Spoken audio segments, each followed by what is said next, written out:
কখনো জীবনে সূর্যোদয় দেখেছেন? কত প্রশান্তিদায়ক, কত শক্তিদায়ক হয়। মনের মধ্যে যেন একটা নতুন প্রেরণা দান করে, একটা নতুন উৎসাহ। কিন্তু যদি আপনি উঠতে দেরি করেন, তাহলে আপনি এই সূর্যোদয় দেখতেই পাবেন না। ঠিক এরকমই হয় আমাদের জীবনেও। সুযোগ সূর্যোদয়ের মতো। যদি আপনি আপনার জীবনে দরকারের চেয়ে বেশি অপেক্ষা করেন এই সুযোগের সদ্ব্যবহার করতে, তাহলে এই সুযোগ আপনার অপেক্ষা কখনোই করবে না, তা চলে যাবে। সেই জন্য এদের সামলে রাখুন।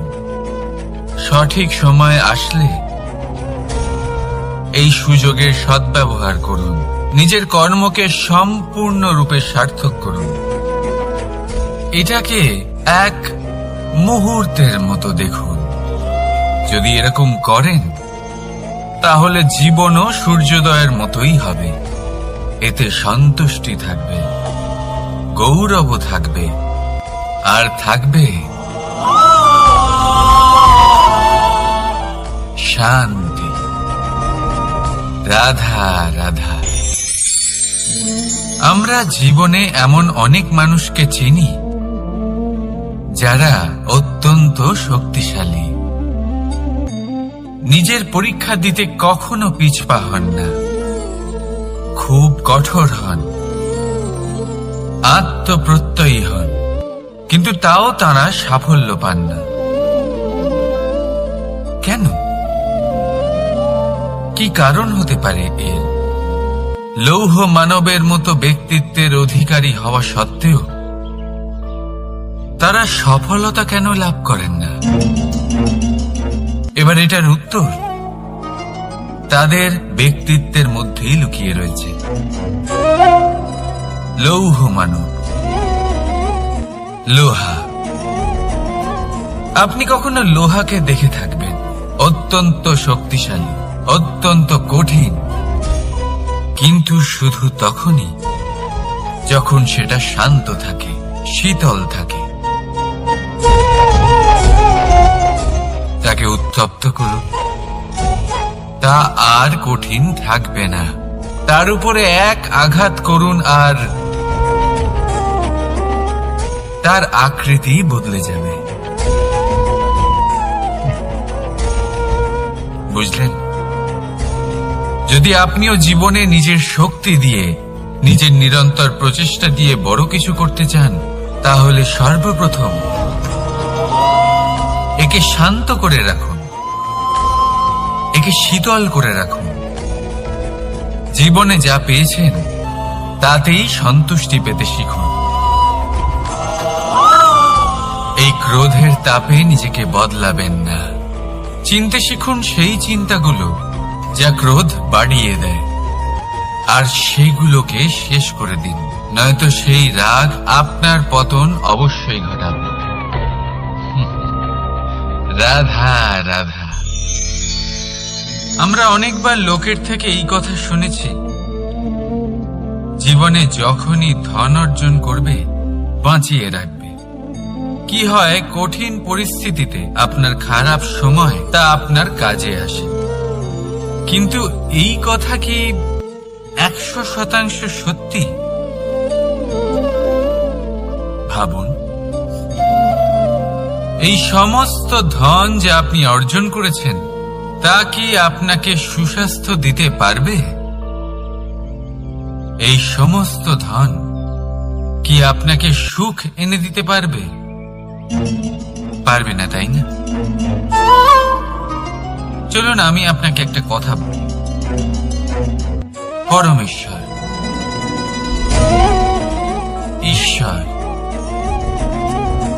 যদি এই ঈশ্বরের ওপর আপনি বিশ্বাস রাখেন, সর্বদাই ভালো কাজ করেন, সবার মধ্যে প্রেম ছড়িয়ে দেন, আর সবার জন্য শুধু ও শুধুমাত্র শুভ কামনা করেন, তাহলে আপনার সাথে কখনো কোনো খারাপ হতে পারে না।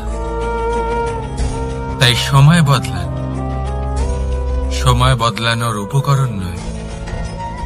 আর ভালোবেসে বলুন, রাধা রাধা। অনেকবার আমাদের দৃষ্টিভঙ্গি এমন হয়ে থাকে যে আমাদের আসল সত্যের থেকে অনেকটা দূরে নিয়ে যায়। আমরা যেরকম দেখি সেরকম সবসময় হয় না। এবারে দেখুন না,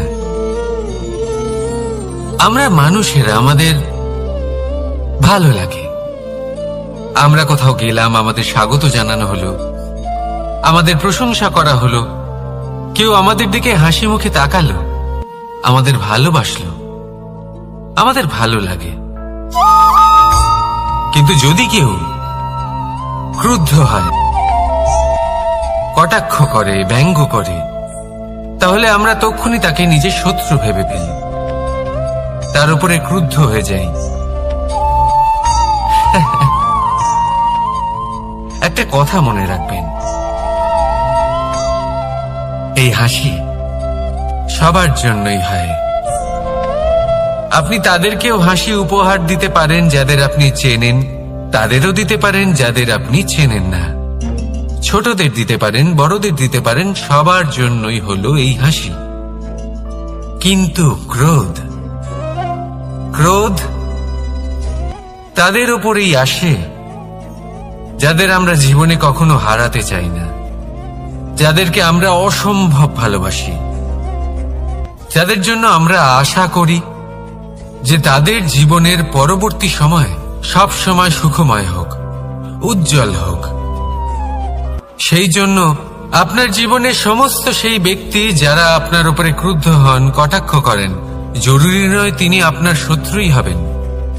হতে পারে সে হলো আপনার শুভাকাঙ্ক্ষী, যিনি আপনার শুধুমাত্র ভালোই চান, যিনি আপনার জন্য একটা সুন্দর ভবিষ্যৎ চান। সেই জন্য সব সময় মন দিয়ে অন্যের কথা বোঝার প্রয়াস করুন। আপনি জানতে পারবেন তাদের কর্মের ধর্ম কি হতে পারে, আপনি জানতে পারবেন তাদের ক্রোধের মর্ম কি হতে পারে। রাধা রাধা। জীবনের এই পথে এগোতে এগোতে আমরা কোথাও থেমে যাই, আমরা জানি না কেন। আমরা চেষ্টা করি যেন আমরা সামনে এগোতে পারি, কিন্তু এরকম হয় না। কি কারণ হতে পারে এর? আসুন আমি আপনাকে বোঝাই। মনে করুন আপনি কোনো রাস্তায় হাঁটছেন, আপনার পা মুচকে গেল, আপনি পায়ে আঘাত পেলেন। এখন এই আঘাত যদি আপনাকে পথ চলতে বাধা দেয়, তখন আপনি থেমে যান। যদি আপনার ভাবনা চিন্তা ক্ষুদ্র হয়, তাহলে আপনি জীবনে কখনোই এগোতে পারবেন না। ভেঙে যাওয়া কলম দিয়ে আপনি কখনো চিঠি লিখতে পারবেন না। ঠিক সেইভাবেই যদি আপনার মনে অন্যের জন্য হিংসা থাকে, তাহলে আপনি আপনার নিজের ভাগ্য লিখতেই পারবেন না। কাজের প্রতি আলস্য আপনাকে কখনো ধনী হতে দেবেই না, আর ধনের প্রতি লোভ তা আপনাকে কখনো মহান হতে দেবে না। ছোট একটা কথা, কিন্তু এ হলো অত্যন্ত গুরুত্বপূর্ণ। ভাবনা চিন্তা অবশ্যই করুন, আর বোঝার চেষ্টা করুন সেটা যা আপনি বুঝতে চান।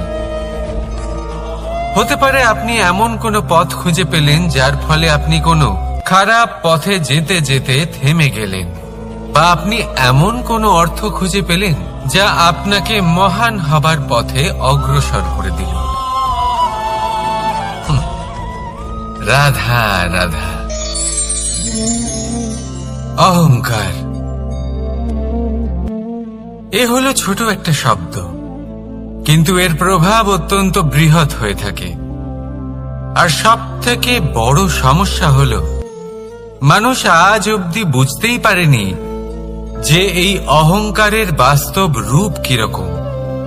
কেউ একে গর্বের নাম দেন, কেউ একে আত্মসম্মানের নাম দিয়ে থাকেন, এবং কোথাও একটা এমন সময় চলে আসে যখন সময় এই অহংকারকে ভেঙে খান খান করে দেয়। আর তখন না গর্ব আপনাকে বাঁচাতে পারে, না আপনার আত্মসম্মান।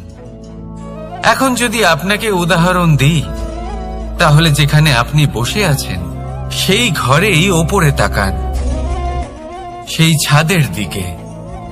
যদি এই ছাদ অহংকার করতে থাকে যে দেখো, আমি তো সব থেকে উঁচু জায়গায় আছি, আমার চেয়ে ওপরে আর কেউ নেই, আমি এই ঘরে থাকা সমস্ত ব্যক্তিকে ছায়া প্রদান করি, যদি এই অহংকার এসে যায় তাহলে কি?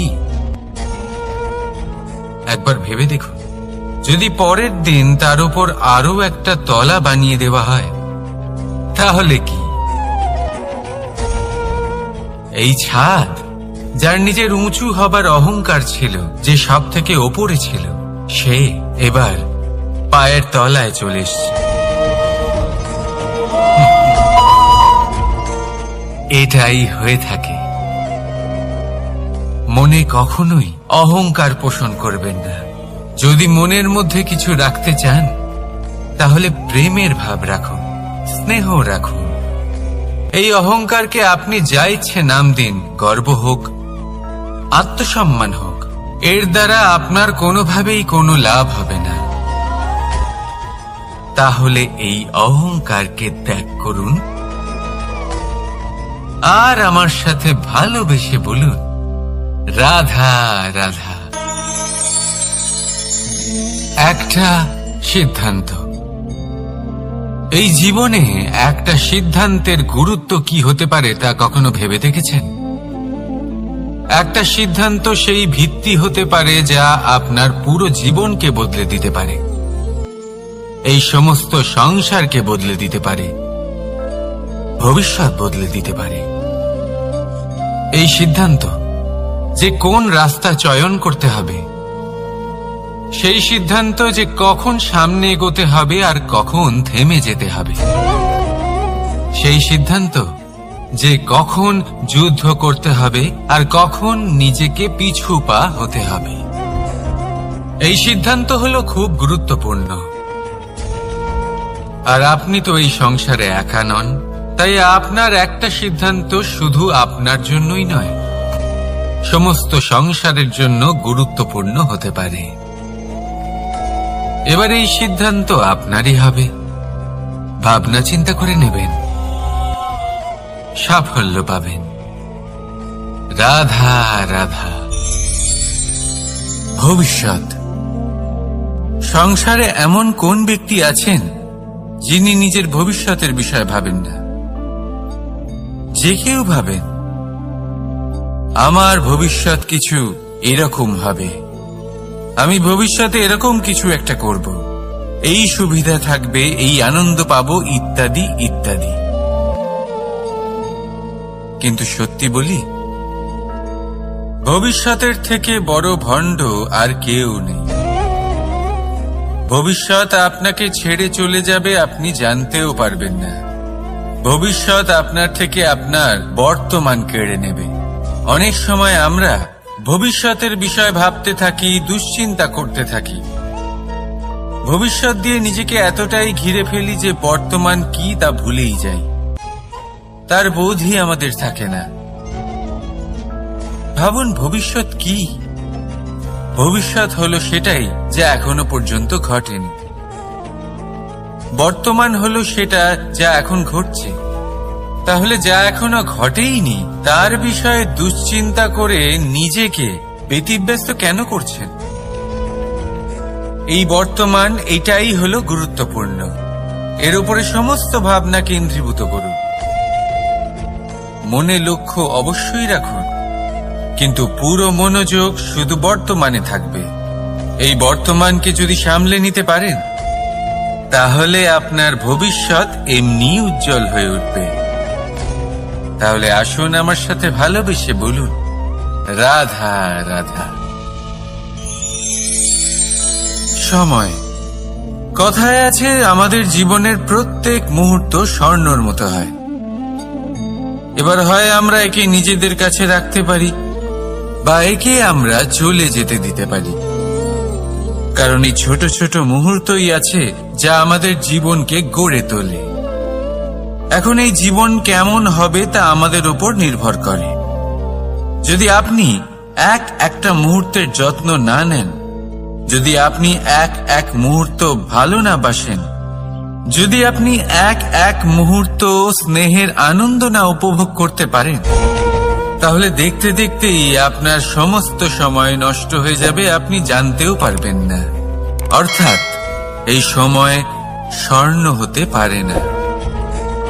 তবে আমরা একে স্বর্ণ বানিয়ে নিতে পারি আমাদের চেষ্টার মাধ্যমে। এই সময় শুধু একটি লাঙল, যা মাটির সাথে লড়াই করতে পারে, আর কিছু নয়। একটা অত্যন্ত গুরুত্বপূর্ণ কথা মনে রাখবেন, আপনার কাছে শুধু সময় আছে। এবার আপনি এটা দিয়ে স্বর্ণ বানাবেন, না ঘুমিয়ে স্বপ্ন দেখে একে নষ্ট করবেন, সিদ্ধান্ত আপনারই। রাধা রাধা। ভগবান। প্রত্যেক কঠিন পরিস্থিতিতে এই নামই আছে যা আমাদের উপায় দিয়ে থাকে। ব্যক্তি যান, ভগবানের পুজো করেন, আরাধনা করেন, ব্রত পালন করেন, মন্দিরে যান, পুজো পাঠ করেন, ভগবানকে জাগিয়ে তোলেন, আর তারপর শুরু হয় সমস্ত প্রশ্ন। হে ভগবান, আমার সাথে এরকম কেন হচ্ছে? কেন আমারই জীবনে এত দুঃখ আছে? আমি কিভাবে এর সম্মুখীন হব? আমাকে কেন এত কষ্ট ভোগ করতে হচ্ছে? হে ভগবান, আমি কি করব? আমাকে সাহায্য করুন, কোনো রাস্তা দেখান।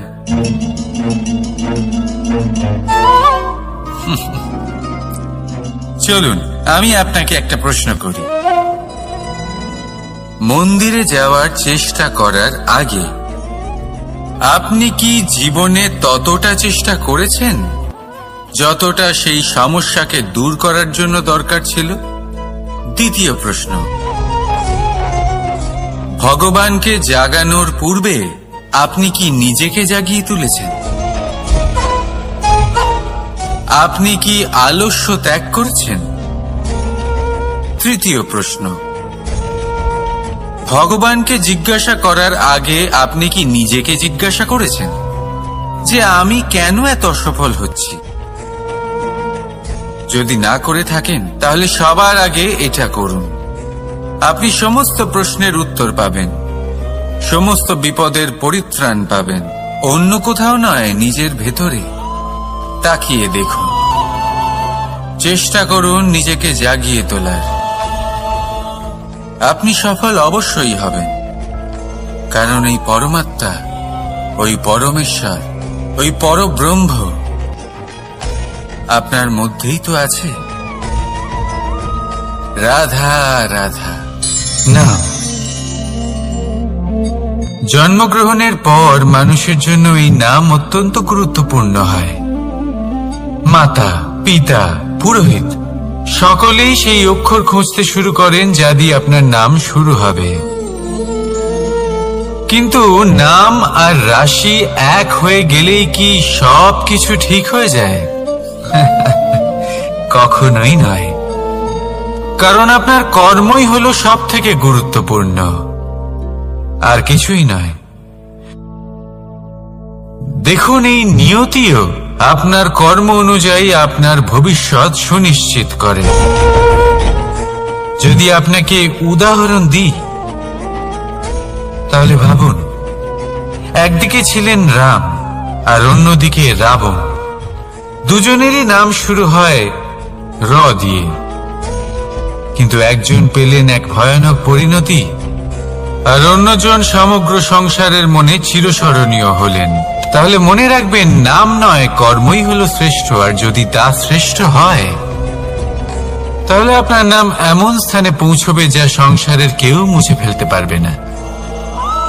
তাহলে আসুন আমার সাথে ভালোবেসে বলুন, রাধা রাধা।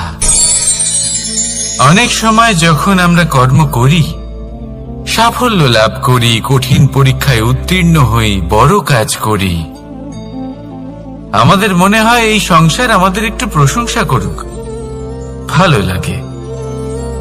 অনেকবার মনে হয় এটা হলো আমাদের কর্মের ফলই বটে, আমরা আনন্দ পাই। কিন্তু যখন আমরা এই প্রশংসা পাই না, তখন কি হয়? আমরা দুঃখী হয়ে যাই, ভেঙে পড়ি। মনে হয় যেন আমার জন্য কেউ চিন্তাই করে না। এমন মনে হয় যেন আমাদের আনন্দে অন্য কেউ আনন্দই পায় না। অনেক রকম ভাবনা আসে। কিন্তু আমি আপনাকে একটা প্রশ্ন করতে চাই। আপনি যে কাজই করেন না কেন, যে কর্মই করেন না কেন, তা কি শুধুমাত্র প্রশংসার জন্য করেন? যদি এরকম হয়ে থাকে তাহলে সেই ভাবনা এক্ষুনি ত্যাগ করুন। কারণ এই প্রকৃতি আমাদের অন্য শিক্ষা দেয়।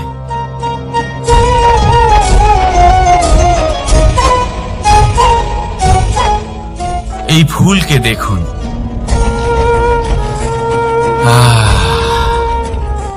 এই যে ফুলের সুবাস, যা আমার মনকে উচ্ছ্বসিত করে তোলে, মনে শক্তির সঞ্চার করে,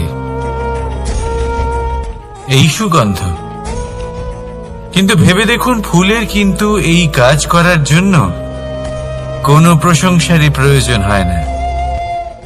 এটাই হলো প্রকৃতির শিক্ষা। যিনি সৎ হন, সৎকর্ম করেন, তার কোনো প্রশংসার প্রয়োজন হয় না, কারণ ওনার কর্মই হলো ওনার সুবাস। মনে রাখবেন, আতর নকল ফুলে দেওয়া হয়, প্রকৃত ফুলের তার কোনো প্রয়োজন হয় না। সেইভাবেই আপনিও কর্ম করতে থাকুন শুভ চিন্তা নিয়ে। এই মনকে সব সময় শান্ত রাখুন, স্বচ্ছ রাখুন। যদি এরকম করেন তাহলে আপনার কর্ম এমন সুবাস ছড়াবে যে আপনার জীবনে শুধু এবং শুধুমাত্র আনন্দই থাকবে। তাহলে এই আনন্দ সহকারে বলুন, রাধা রাধা। এই সংসারে এমন কোনো পর্বত নেই যা এতটাই উঁচু যে মানুষ তার শিখরে পৌঁছতে পারবে না, তাকে অতিক্রম করতে পারবে না। এই সংসারে এমন কোনো সাগর নেই যা কিনা এতটাই গভীর যেখানে মানুষ তার তলদেশে পৌঁছে ফিরে আসতে পারবে না। একটা ছোট্ট বরফের টুকরো পর্বতের শিখরে গলে গিয়ে বইতে থাকে, আর দেখতে দেখতেই তা মহানদী গঙ্গায় পরিবর্তিত হয়। এর কারণ কি? এর কারণ হলো প্রচেষ্টা, প্রারব্ধ নয়। এই প্রচেষ্টাই সুনিশ্চিত করে যে আপনার প্রারব্ধ হবে। এই সমস্ত কিছু হলো প্রচেষ্টা আর প্রারব্ধের খেলা। আপনার প্রচেষ্টা যেরকম হবে, আপনার প্রারব্ধ সেরকমই হবে। আর আপনার প্রচেষ্টা যদি উচ্চ মানের হয়, তাহলে প্রারব্ধকে আপনার সামনে নত হতেই হবে। কি বলেন? তাহলে আসুন আমার সাথে ভালোবেসে বলুন, রাধা রাধা। অনেক সময় মানুষ অতীতকে দেখেন আর তখন অহংবোধে পরিপূর্ণ হয়ে ওঠেন। কখনো বর্তমানের দিকে তাকান, ভবিষ্যতের দিকে তাকান আর পরিতৃপ্তিতে ভরে ওঠেন। কেন বুঝতে পারেন না একটা সহজ কথা? এই যে সৃষ্টি, এই সৃষ্টি হলো একটা বড় চক্র যা বারংবার আপনার কাছে ফিরে আসবেই। কঠিন থেকে কঠিনতর পরীক্ষায় আপনাকে নিযুক্ত করবে, যাতে আপনাকে উত্তীর্ণ হতেই হবে। যা কাল ছিল তা আজ নেই, এটা সবাই জানেন। যা আজ আছে তা হয়তো কাল থাকবে না, এটাও আপনাকে মেনে নিতে হবে, তাও আবার হাসি মুখে। শান্ত থাকতে শিখুন আর কখনোই মনের মধ্যে অহংকার উৎপন্ন হতে দেবেন না। হতে শিখুন সেই হিমবাহের মতো। হয়তো এই জন্যই এত শীতল থাকে, কারণ ও জানে গতকালও জল রূপে ছিল, আজ বরফ রূপে হয়তো আছে, কিন্তু কাল পুনরায় সে জলেই পরিণত হবে। নিজেকে শান্ত রাখুন। হয়তো আজ আপনি সাফল্যের শিখরে আছেন, হয়তো বা নেই। আপনাকে প্রত্যেক দিন অবশ্যই দেখতে হবে। শুধু নিরন্তর প্রচেষ্টা করতে থাকুন, প্রত্যেক পরিস্থিতির জন্য তৈরি থাকুন, আর একে ভারসাম্যে রাখতে শিখুন। আপনার কাল হোক, আজ হোক বা আগামীকাল, আপনার ভালো দিন হোক বা খারাপ দিন, সব পবিত্র হয়ে যাবে। তাহলে আসুন আর আমার সাথে ভালোবেসে বলুন, রাধা রাধা। দোল উৎসবে এই সমগ্র সংসার রং নিয়ে খেলা করে, কিন্তু এই রঙের সারমর্ম এই সংসার কি জানে? কখনো দেখেছেন একটা চিন্তিত মুখ শুধুমাত্র রঙের স্পর্শ পেয়ে আনন্দিত হয়ে ওঠে? দোলে আমরা কি করি? পুরাতনকে ত্যাগ করি আর নতুনকে স্বাগত জানাই। শিশিরকে বিদায় জানিয়ে এক নতুন ঋতুকে আগমন জানাই। দুশ্চিন্তা দূর করে আসার নতুন রঙে রঙিন হয়ে ওঠা, নিজেকে আনন্দিত করা, এটাই তো হলো দোল। এবার দোলের একটা ব্যাপার আছে, দুটো রঙে একসাথে রঙিন হওয়া যায় না। একটা রং উঠলে তবেই আরেকটা রং লাগা সম্ভব। আরো একটা প্রশ্নও রয়েছে, কোন রংকে তুলে দিয়ে কোন রং মাখানো যেতে পারে? যদি আপনাকে উদাহরণ দিই, লোভের এই রং, তা যতক্ষণ লেগে থাকবে আনন্দের রং লাগতে পারবে না। যা হয়েছিল দ্বারকাবাসী এবং সামন্তক মণির মধ্যে। ভ্রান্তির রং যতক্ষণ লেগে থাকবে সত্যের রং লাগতে পারবে না, যা হয়েছে রুক্মিণীর সাথে। আর হিংসার এই রং যতক্ষণ লেগে থাকবে প্রেমের রং ততক্ষণ লাগতেই পারবে না, যা হয় আপনার আমার সবার সাথে। তাহলে আসুন একসাথে মিলে দোল পালন করি এবং সবকিছুর উপরে বিজয় লাভ করি। অন্ধকারের স্থানে আলোর, ভ্রান্তির স্থানে সত্যের, হিংসার স্থানে প্রেমের, আর লোভের স্থানে আনন্দের এই সুন্দর রং মাখাই। শত্রুতা, ঘৃণা, হিংসা এই সব কিছু ত্যাগ করি আর সকলের সখা হয়ে উঠি। আর ভালোবেসে বলি, শুভ দোল। হ্যাঁ, ওটা তো আমরা অবশ্যই বলবো, রাধা রাধা। সংসারে অনেক সময় এরকম হয় যে আমরা খুব সমস্যায় থাকি, খুব বিপদের মধ্যে থাকি। আর সেই সমস্ত মানুষ যারা আমাদের কাছের মানুষ, আমাদের আপনজন, তারা আমাদের ত্যাগ করে চলে যান। আমরা এই সময় দুঃখ পাই, নিরাশ হয়ে পড়ি এবং একা একাই সেই সমস্যাকেও কাটিয়ে উঠি। এবার পরিস্থিতি যেমন খুশি হোক না কেন, সেই সব মানুষ যারা এমন সময় আপনাকে ত্যাগ করেছেন, তাদের প্রতি ক্রুদ্ধ হওয়া, অভিমান করা, এটা অনুচিত। আমি বলবো তাদের প্রতি কৃতজ্ঞ থাকুন। আমি বলবো তাদের ধন্যবাদ জানান যে তারা এমন সময় আপনার সঙ্গ ত্যাগ করেছেন যখন আপনার তাদের সব থেকে বেশি প্রয়োজন ছিল। কারণ দেখুন, হয় তাদের বিশ্বাস ছিল যে আপনি নিজেই এই বিপদ থেকে বেরিয়ে আসতে পারবেন, বা তাদের ত্যাগ করার জন্য আপনি নিজের উৎসাহ বাড়িয়ে তুললেন, আপনি নিজের শক্তি বাড়ালেন এবং নিজে সেই সমস্যা থেকে বেরিয়ে আসলেন। নিজের খারাপ সময়কে আপনি নিজেই ভালো সময় করে তুললেন। শেষ পর্যন্ত আপনি আরো শক্তিশালী হয়ে উঠলেন, আরো শ্রেষ্ঠ হয়ে উঠলেন। আর এটাই তো আপনার বিজয়, যার কারণ হলো তাদের আপনাকে ত্যাগ করা। তাহলে তাদের ধন্যবাদ জানান আর আমার সাথে ভালোবেসে বলুন, রাধা রাধা।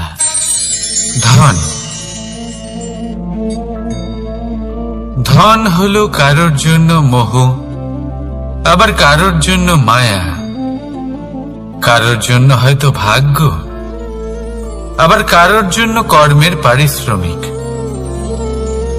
দেখতে গেলে এই ধন হয়তো সবার জন্যই অত্যন্ত প্রয়োজনীয় হয়ে থাকে।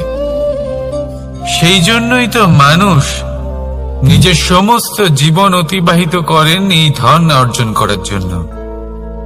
অনেক মানুষ এমনও হয় যাদের সমস্ত জীবন এই ধন অর্জন করতেই কেটে যায়। প্রত্যেক মানুষই চেষ্টা করেন যেন তিনি ধনী হন, যত সম্ভব বেশি ধন অর্জন করতে পারেন, সম্পন্ন থাকতে পারেন। আর তা হবে নাই বা কেন? কারণ এটাই হলো এমন এক বস্তু যা আদান প্রদান এমন নানান কাজে আসে। চেষ্টা তো সব মানুষই করেন, ধন অর্জন সব মানুষ করতে পারেন না।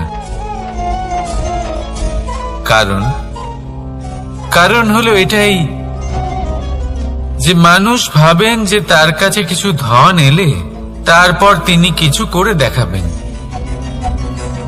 আর ধন ভাবে যদি এই মানুষ কিছু করে দেখান তাহলে আমি তার কাছে আসব। সেই জন্য কিছু করে দেখান, এমন শ্রেষ্ঠ কাজ করে দেখান যাতে ধন নিজেই আপনার কাছে ছুটে আসে। যদি আপনি ধন লাভের আশায় ছোটেন তাহলে আপনি নিজের সন্তোষ ভাব হারিয়ে ফেলবেন, কিন্তু এই সম্পত্তি যদি আপনার কাছে ছুটে আসে তাহলে আপনাকে মহান বলা হবে। সেই জন্য কাজ করুন, শ্রেষ্ঠ কাজ করে দেখান, দেখবেন এই ধন ফলস্বরূপ আপনার কাছে আসবেই আসবে। তাহলে আসুন আমার সাথে ভালোবেসে বলুন, রাধা রাধা। আমাদের মনে সবসময় একটা প্রশ্ন এসেই থাকে, এই জীবন যা কিনা ঈশ্বর আমাদের দিয়েছেন, একটা জীবন। ঈশ্বর এক আত্মা দিয়েছেন পৃথিবীতে বাঁচার জন্য। যতদূর আমরা জানি আমাদের কাছে একটাই জীবন রয়েছে। আমরা ভাবি এই জীবন গুছিয়ে কিভাবে রাখা যায়। প্রত্যেক মানুষ ভাবেন যে আমি কি করি যাতে এই জীবনকে গুছিয়ে রাখা যায়, কিরকম কর্ম করব, কিরকম পুণ্য করব, কি ধরনের শাস্ত্র পড়ব যাতে আমি সেই জ্ঞান অর্জন করি যাতে জীবনটা সুন্দর করে তুলতে পারি।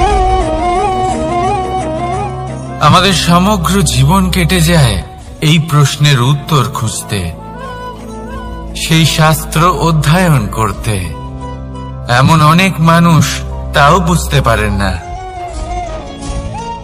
আসুন আজ আমি আপনাকে একটা সহজ কথা বলি, যার দ্বারা আপনি নিজের জীবন সুন্দর করবেন। জীবন, জিহ্বা, এদের দুজনেরই হলো একটাই রাশি।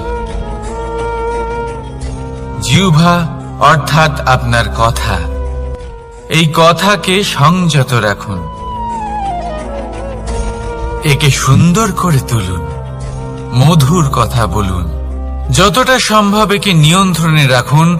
আপনার জীবন সুন্দর হয়ে উঠবে। কারণ এই শব্দ হয় অত্যন্ত শক্তিশালী। এটা হলো এমন এক বন্ধন যা আপনার সামনের মানুষকে আপনার ব্যক্তিত্বের সাথে জুড়ে দিতে পারে। তাই এই শব্দ সংযত রাখুন, একে সুন্দর করে তুলুন। আপনার জীবন আপনা থেকেই সুন্দর হয়ে উঠবে। আর আসুন এই মধুর সুন্দর অনুভূতি দিয়ে বলুন, রাধা রাধা। জীবন,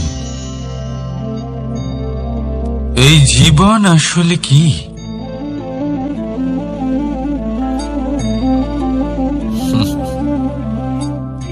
এই প্রশ্ন সবার মনেই এসে থাকে। সবার মন এই প্রশ্নের জন্যই চিন্তিত থাকে। এই জীবন আসলে কি? এর উদ্দেশ্য আসলে কি? কি করা যেতে পারে এই জীবনে? এই জীবন কি কিছু পাওয়ার, নাকি এই জীবন কিছু হারাবার? এই জীবন কি আসলে সেটাই যেখানে আমাদের পরমাত্মার খোঁজ করা উচিত, নাকি আমাদের ধাবিত করা উচিত নিজেদের স্বপ্নের লক্ষ্যে? এই জীবন আসলে কি? এই জীবন আসলে অত্যন্ত সরল। এ হলো শান্ত জলের মতো, একটা আয়নার মতো। এই জীবন আসলে ঠিক যেন এক আয়নার মতো। আয়না কি করে? আপনাকে সেটাই দেখায় যা আপনি করে থাকেন। আপনি হাসি মুখে আয়নার দিকে তাকান, আয়না আপনাকে আপনারই মুখ দেখাবে, সেই হাসি সমেত। আপনি রেগে গিয়ে আয়নার দিকে তাকান, আয়না আপনাকে সেটাই দেখাবে। আপনি প্রসন্নভাবে হেসে আয়নার দিকে তাকালে আয়না আপনাকে সেটাই দেখাবে। এটাই হলো জীবন, একটা আয়নার মতো। আপনি এটা ভাববেন না যে এই জীবন আপনাকে কি দিয়েছে, বরং এটা ভেবে দেখুন যে আপনি এই জীবনকে কি প্রদান করেছেন। যদি আপনি এই জীবনকে সুখ প্রদান করেন, আনন্দ দিতে পারেন, ভালোবাসা দিতে পারেন, তাহলে এই জীবনও আপনাকে সুখ, আনন্দ আর ভালোবাসাই দেবে। তাহলে আসুন এই সুখ, আনন্দ আর ভালোবাসা দিয়ে বলুন, রাধা রাধা। ধরিত্রীর বুকে গজিয়ে ওঠা এই দুব্য ঘাস দেখেছেন? দুব্য ঘাস, যা আমাদের পাকে শীতল রাখে।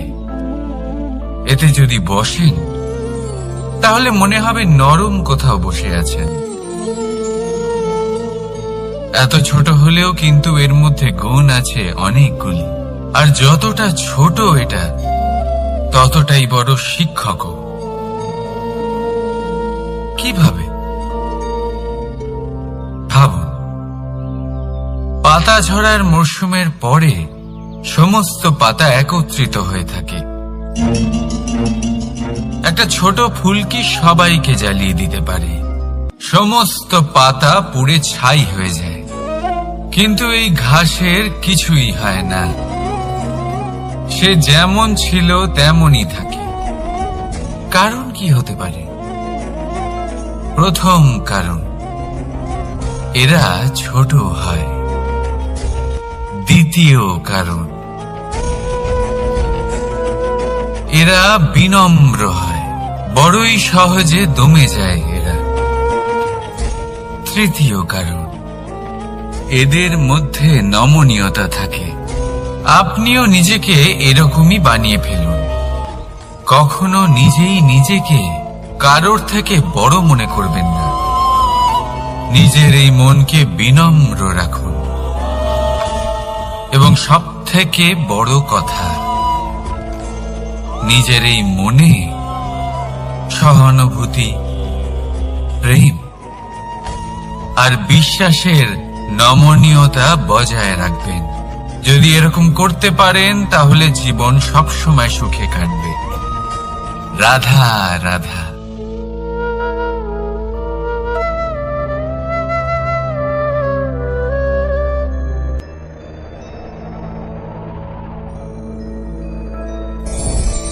লোভ আপনার অন্তরের আরো একটা শত্রু। দেখতে গেলে এটা একটা শব্দ, একটা সংস্কৃত শব্দ। লব ধাতু থেকে উৎপন্ন হয়েছে। এর অর্থ কিছু লাভ করা। কিছু লাভ করা অনুচিত নয়, আরো কিছু লাভ করাও অনুচিত নয়, কিন্তু সব থেকে বেশি আমি লাভ করব, আমি আরো চাই, আরো বেশি চাই, আরো বেশি পেতে চাই, এটাই হলো লোভ।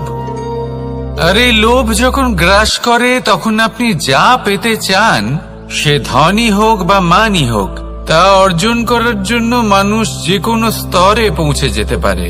যদি মানুষ ধন অর্জন করতে চান তাহলে তার জন্য তারা অধর্মের পথেও চলতে পারেন।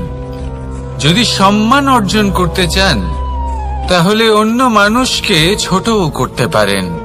শেষ পর্যন্ত আপনার এটা মনে হতে পারে যে যদি একটু অল্পই প্রাপ্ত করতাম, কিন্তু ভালোবেসে প্রাপ্ত করতাম, এই জীবন আরো অনেক বেশি সুখী হতো। লোভ আপনার জীবনে, আপনার মনে কখন যে প্রবেশ করবে সেটা আপনি জানতেও পারবেন না। তাই এটা চিনতে শিখুন আর তৎক্ষণাৎ জীবন থেকে বাইরে ফেলে দিন। যা কিছু লাভ করতে চান তা ভালোবেসে লাভ করুন, আর সেই ভালোবাসার সাথেই বলুন রাধা রাধা।